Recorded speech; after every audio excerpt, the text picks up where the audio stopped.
Today we take the Mars Rover for a spin. Let's talk about that.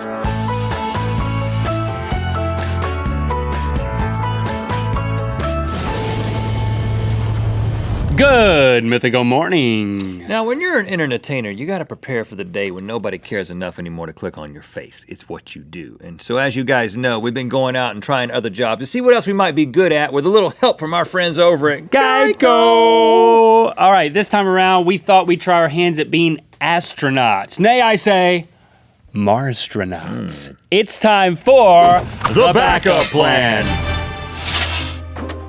You ever look up into the night sky and think, man, I could totally get a job up there?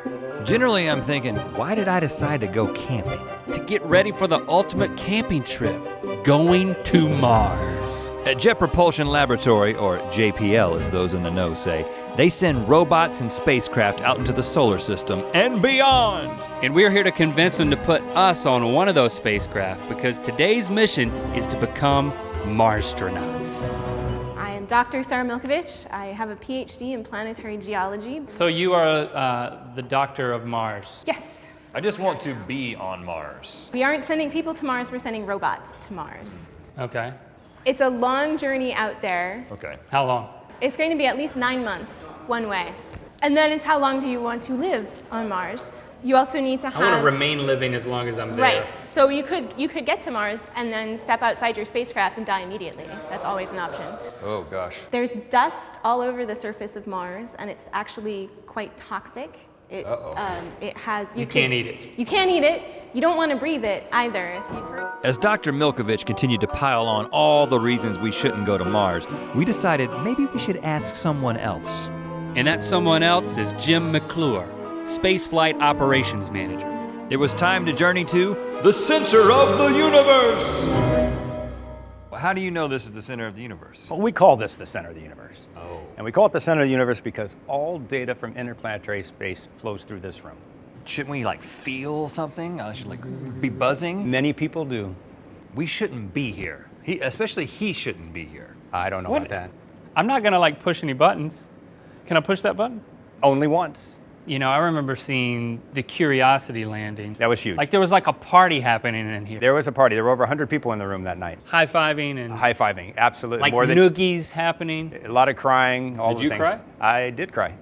Oh, does it take a lot to make you cry, or is it just like... There's years of work that go into each one of these events we perform here at JPL, and it all comes out with those great successes. Yeah, I mean, if there's not some tears, you need to go see a psychologist. Yeah, I tend to cry when other people cry too.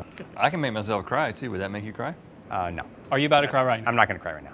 If we were going to Mars, Yes. what would you say to us? Hold your cookies. You're talking about vomiting. Yeah, it's a tough ride. What about peanuts? Peanuts. There's something to do with peanuts here Oh because yeah, we love our peanuts I see here. them. We call them lucky peanuts.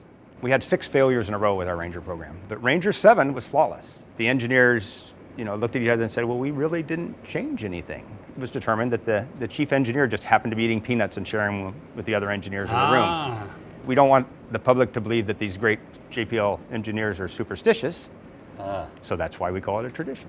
No one wants to be that engineer that didn't eat the peanuts. Ooh, So perhaps they just pass it on by, as I said. Rhett just spilled the peanuts. Hey. You freaking spilled all of the peanuts. No, I spilled like 40% of it. Pick them up. And they're not so lucky for you, I guess. Right. That's when we met Biker Bob. He drives a Rover on Mars all week, then a sweet chopper on the weekends. So we send the commands up to the rover. It goes off and does what it's supposed to do.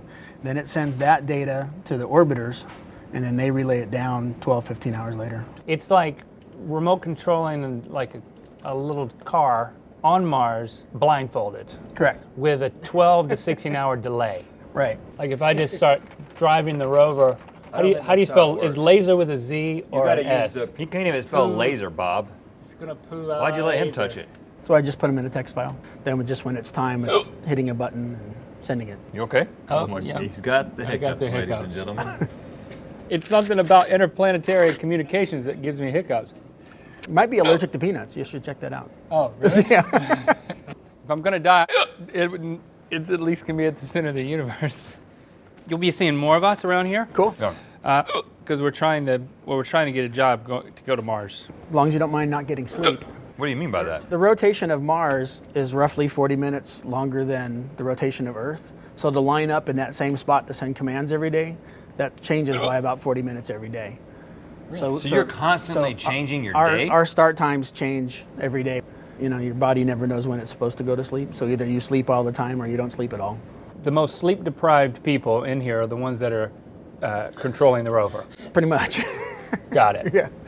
After talking with Bob, we were confident we were ready for Mars. Jim was not so confident. So this is what we're interested in. Yeah. Currently, we are Internetainers. Okay. It's not rocket science. Right. But if that doesn't work out, we want to know that we could step in here at JPL and Contribute. rocket science it up. Earn a living. Go to Mars. Today, I would say no. Maybe you're not that caliber yet. The astronauts require a lot of training before they're allowed to go to space. So all we need to get to Mars is some training?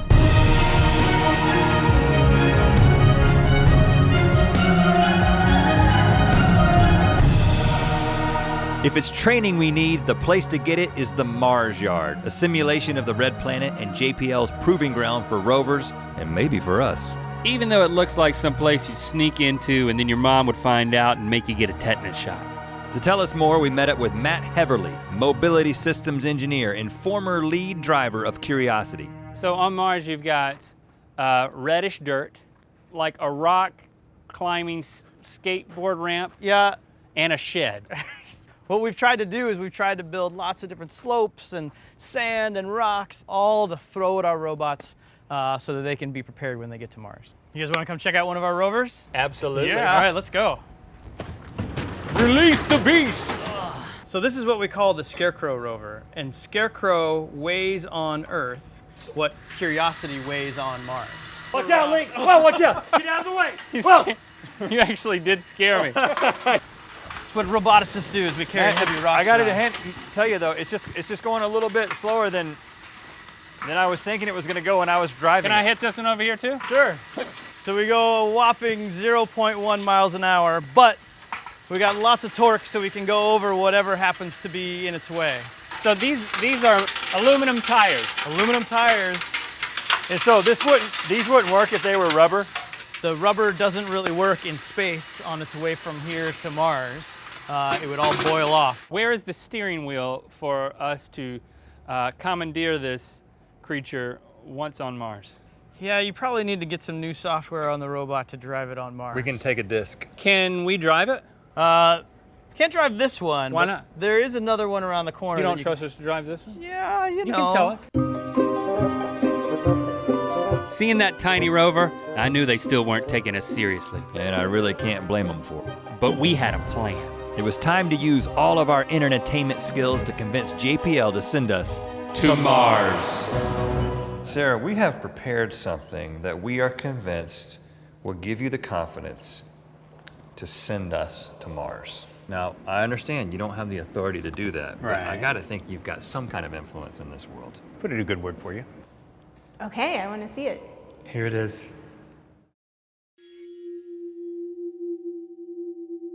$140 million miles from Earth. One lonely rover waiting for friends to arrive. But who will be brave and cool enough to travel so far? Hello? Who is it, Marcia? No, it's NASA. I don't know a NASA. There's dust all over the surface of Mars, and it's actually quite toxic. You could get to Mars and then step outside your spacecraft and die immediately. Mars. Mars. I like the sound of that. Mars. Mars. Mars. We're in. Mission control, are we clear? Hold your cookies. We didn't crack any cookies! What they lack in training, they make up for with enthusiasm. This may have been a mistake! The greatest mistake of our lives! Want a peanut?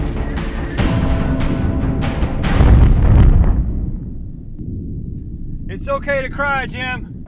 No. I'm not going to cry right now. Either we took the long way to Arizona, or this is Mars. 2 Internetainers will test the limits of the Mars rover Let's see what this puppy can do. by actually driving it.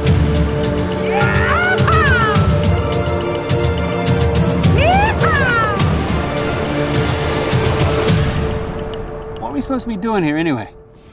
Hold on, your helmet sprung a leak. This Mars air doesn't taste good. Will Link I'm coming for you. survive? I'm getting the red lung. Don't you leave me up here alone. There's only one way to find out. Send Rhett and Link to Mars. Please send them to Mars. Just to clarify, this is not a movie. This is us asking you to send Rhett and Link to Mars.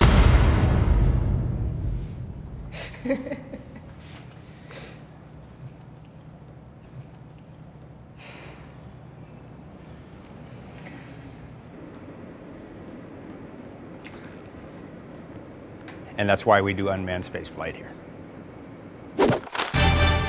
Okay, so we're not gonna go to Mars anytime soon, but No. I think we should make that movie. Yes, and Matt Damon should play both of us. Thanks to Geico for sponsoring this episode. Go to geico.com where 15 minutes could save you 15% or more on your car insurance. And thanks to you for liking, commenting, and subscribing. You know what time it is. I'm Harris, and I'm at Cape Canaveral, Florida at the Kennedy Space Center. This is the Saturn V moon rocket, and it's time to spin the wheel of mythicality. Remember to follow us on Tumblr, and if you weren't a part of the answer time that we did, you can actually go to our Tumblr and see all the questions and all the answers. They're still up there, so go check it out. Click through to Good Mythical More. I'm gonna share the crazy but true backstory behind the hiccups within our JPL visit. Good cop, bad cop, bagel thief. Okay, Buster, I can smell it on your breath. It's a bagel. I don't like the way you're looking at me. And your buddy over there in the other room just told me that it was all your idea and you did it. Hey, Bob. And we're Am gonna I- put you away for a long Am I time, late? you freak. Oh, hey, buddy, I didn't know you were here yet. I'm sorry I missed the beginning of the interrogation, but better late than never. Can I give you anything to make you more comfortable? Some coffee, maybe a bagel? I got this close to fainting. Not this close, not that close, but this close. Did you tell him? I told him ahead of time. I was I'm a like, fainter? be ready to lay me back, brother, because I could go down like flam.